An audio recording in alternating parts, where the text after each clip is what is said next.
back to the morning brief. And so whether it is food insecurity or excessive charge for withdrawals from the ATM, well, there is a healthy consensus that all this will be ascribed to the leadership deficit in the country. And that's where we're headed on this particular segment of the program, the leadership challenge. And we ask, what kind of leaders really do Nigerians want? And some would say that people are deserving of the leaders that they get. So how are the followers themselves also complicit in the process? It's a whole gamut of issues as far as leadership is concerned. And so joining us on this particular segment of the program is Bishop Isaac Idahosa, is a former NNPP vice presidential candidate in the 2023 general election. Good morning, Bishop, and thank you so much for joining us on the program. Thank you, Buki. Thank you so much for having me. And so I'm going to start this way. You have been at the polls yourself. You've participated actively in a key general election. Help us get into the minds of Nigerian politicians. What were your reflections upon the leadership recruitment, about the leadership recruitment process during your participation at the polls? And what are some of your findings also about what it is like really, to be a Nigerian politician? Well, to start with, people want to jump up, they don't want to grow up. We've not had enough system to be able to groom the people that want to occupy the leadership space. So, and then when it's a do or die affairs, and they feel that is the only way getting into politicking that will make them survive, then you find out that they can do anything to get to anywhere at any levels. But when we're able to put in place structures that groom leaders, then you are able to have mentors with mentees, those who have achieved what you want to achieve, and those whose lifestyles, conduct, character, integrity are things to emulate. They begin to, you can preach all you know, but you reproduce who you are. So if you have bad leaders, there will be the tendency to groom bad followership is there, or those who want to take after them. We must begin by imbibing in people the fear of God, the reason for leadership. Why do you want to aspire to occupy that space? What's your vision like? What are your antecedents? And when we're able to prove you pass through scrutiny, then integrity is the watchword. Vision is another. Antecedent is another. Character is the security for great destiny. If Nigeria will be great again, we must be able to imbibe from our household, the little cell at home, the fear of God. Once you have got the fear of God, most of these things will be things of the past. I've experienced so much within this little time that many have gone in there and do what they do for two reasons. One, fear of the unknown. So when a leader thinks tomorrow is not guaranteed, he does whatever he wants to do, and then greed sets in. And until God disconnects you from greed, you won't be connected to greatness. Now, once fear grips in, you begin to take even beyond what you can chew. Like you were saying the other time, Bukola, that you can't be eating and talking. So to talk power into leadership becomes difficult because not too many people have got their clean hands in authority. So we appreciate what seems to be a sermon that you've given now. But really, if there's a leadership deficit, perhaps we want to look at the leadership recruitment process. So when you participated at the polls, what were the imperfections that you observed that you think that should be corrected ahead of the 2027 elections? Now, we don't punish anybody for what he does. There are no consequences. So you see, it keeps on repeating itself. INEC does this and nobody puts them to check, and then it repeats. Once there is no consequence for your actions or inactions, then a repeat will be there. It's not what is not in the in the space there. It is one, no accountability. I found out that, and people do what they want to do, believing what they want to do can always come to pass unchecked. So when you become more powerful than the structures or institutions in place, then all these are the things I have found that some are more powerful than the institution. So they dictate what happens. So no matter what effort you put in, you discover that your effort normally, most of the times, go unrewarded or without any input, as it were. We ran the race, and we have found out a lot that money politicking has taken over the system. And when money plays a vital role, a much more bigger role, and unchecked, it keeps on ongoing.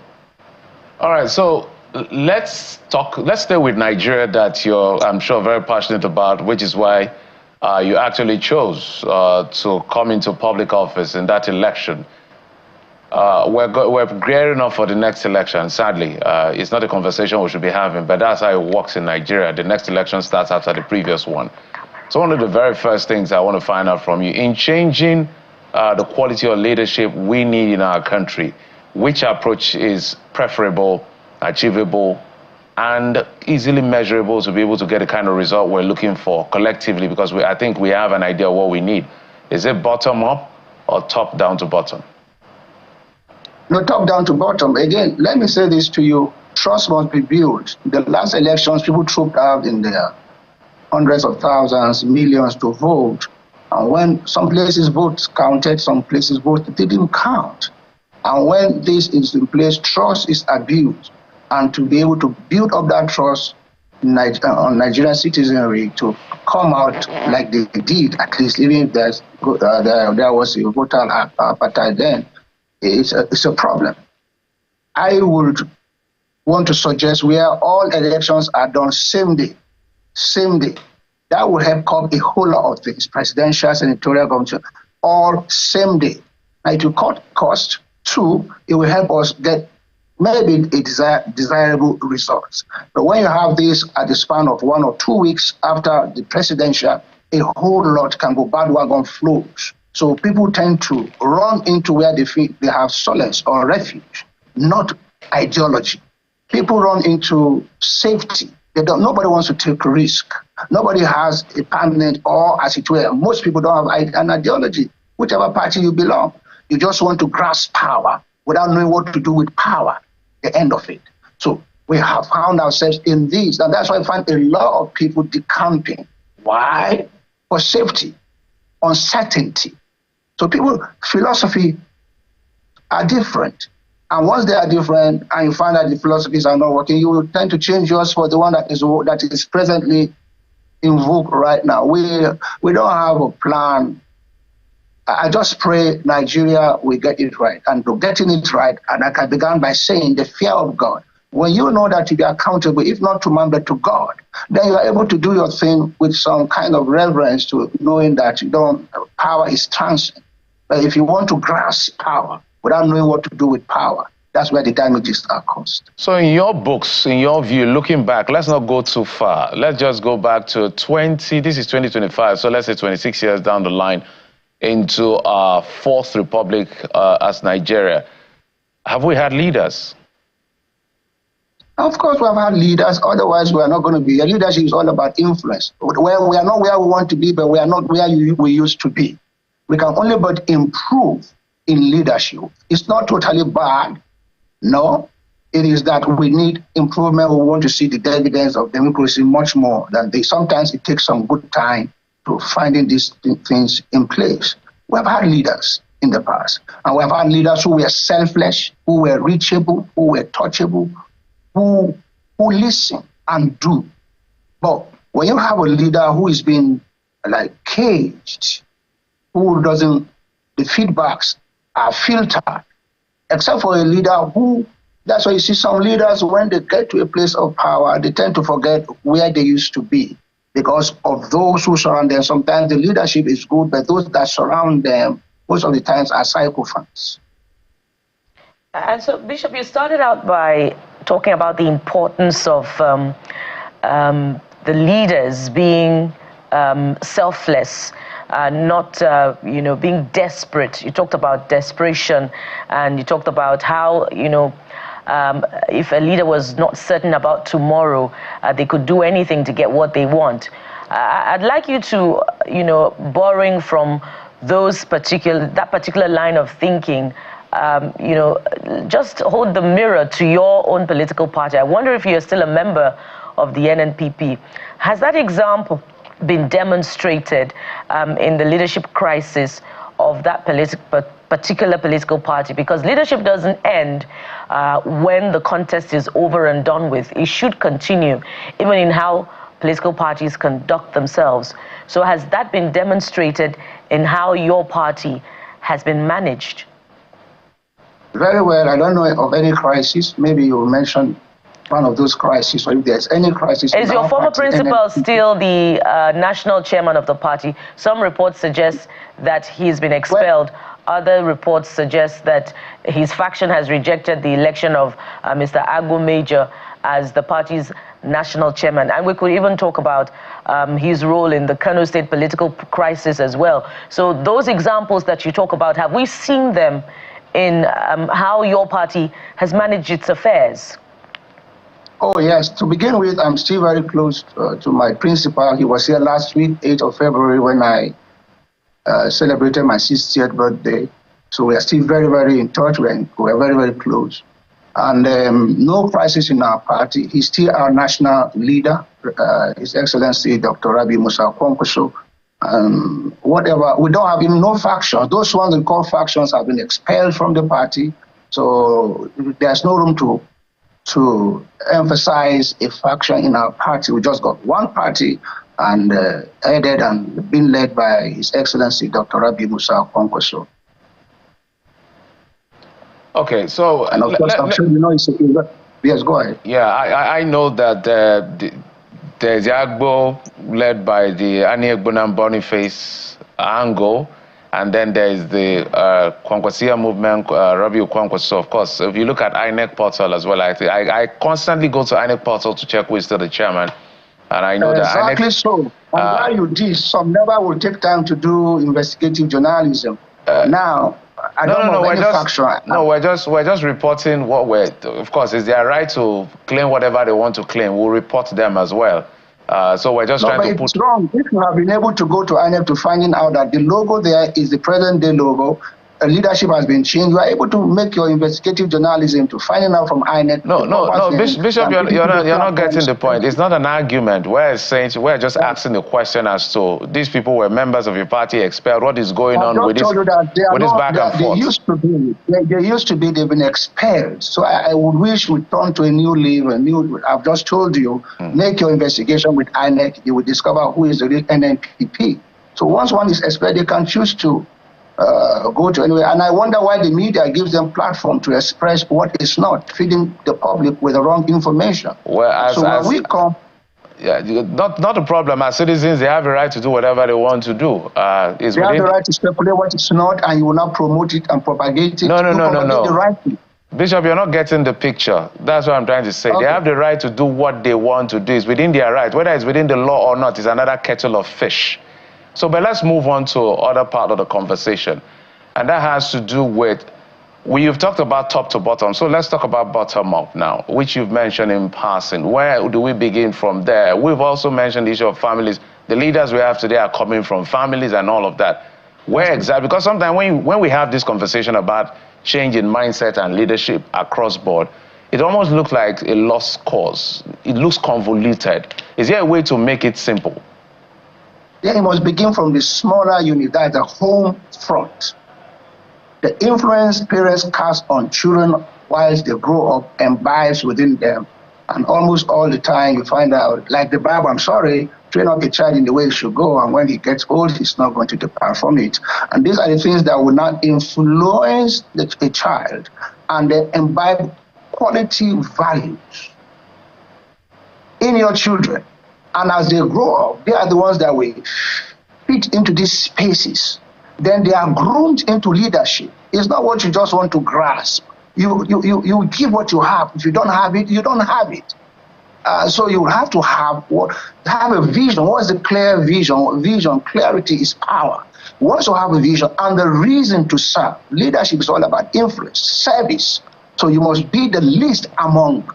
Now, if you want to render services, there are certain things that are required. You must know who you are rendering services to, the best thing to offering them, and the amenities and what have you. Now, I emphasize on primarily what pivots, what should galvanize our hearts together is the fear and love for country. Love for country. Once we have love for country, we are able to do what will make the citizens happy, put in the basic and necessary infrastructures in place, and ensure there's accountability. You don't get responsible if you are not accountable. So it starts from those small units. We should be able to, at least for now, have institutions for leadership control, training. And when you begin to have this, your mindset, our mindset as Nigerians must have to change, that we are in leadership not to grasp, but to give, and to give in everything that will make a better tomorrow.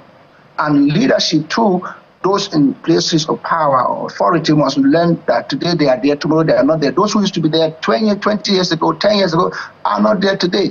You won't be there tomorrow. And what will you be remembered for? If you have all these things inculcated, imbibed in you, you are able to live and then serve the people so that the people can best improve their situations and livelihood. And now, Bishop, let's talk about, the clergy and their participation in politics. And I'm asking you this question for good reason, because, you are a bishop. But it appears as if there really are no guarantees of that expected, demonstration of, commitment to the values that the clergy represent when they participate in politics. Some would say, being a clergy and, also engaging in politics, they're like water and oil. They do not mix. So why are the expected outcomes often elusive when the clergy, take on the political challenge? For example? Oh, we could refer to quite a number. We've had, a number of clerics who have participated in politics. Well, I don't know of any. I know of Ushibanjo, who was just the past vice president, and I don't know. Maybe you will remind me of other clergies. Sorry, please. If you talk about people that have contested, Reverend Tunde Bakare has contested, Reverend Chris Okotie has contested. These are just the quick ones. And we have a cleric who is a governor. Bishop, we have a cleric who is a governor currently in Benue State. Akwa Ibom and Benue. Yeah, Benue. He's a clergy. But I don't know. Is there any deficiency? Is there anything you have you picked any hole in them that will make me say? So go ahead, you can talk about what you have seen about administration, and if you have seen the expected outcomes that the people want from those examples of clergy participating in politics. Yeah, in politics you don't have it all fine. You must have your ups and downs, your challenges and your prospects. In Benue State, I know there has been little misunderstanding. It's a family thing, and I'm sure they're going to fix it. In Akwa Ibom State, I can say a little about. I think they are doing so well. As far as I do know, I joined politics to make a difference. We are not just the light of the church, we are the light of the world. We are not just the salt of the church, we are the salt of the earth. Now, when you have the rice and salt together, the salt doesn't take after the rice. It's the rice that takes after the salt. So we are in it to ensure we contribute our quota, and given a chance to doing so, the difference will be clear. Because you see, one of the things we bring to bear is not just to pray, it's to get involved, and getting involved to see how our lives and our lifestyles, conduct might possibly change the narrative. That's why you see clergy involved in governance. In the Bible days, every king had a prophet and every prophet had a king. Now, it suffices me to say that getting involved in politics, when I was to get involved in politics, and they said to me, politics is a dirty game. And I said to them, well, I have the washing machine. Now, character, like I did mention to you, is the security for great destiny. When you get involved and make that little contribution, little change, shed the light, live that life and let others see the difference. The little difference here and there will make a lot of difference put together. All right, Bishop, apart from, management of human resources, there's also that bit of delivering on the promises that they make to the people at the electioneering times. And, clearly the debate about whether or not clergy deliver on those promises is ongoing. Well, we must anchor at this point. And thank you very much for your time on the program. We've been talking with Bishop Isaac Idahosa, a clergy and indeed the vice presidential candidate of the New Nigeria People's Party during the 2023 presidential election. Thank you so much for your time. Thank you. Thank you. Thank you. And so when we return from this break, it will be time for that segment, Innovate Her Breakfast. How are mothers managing in the tech space? Join us for that conversation. We'll be right back.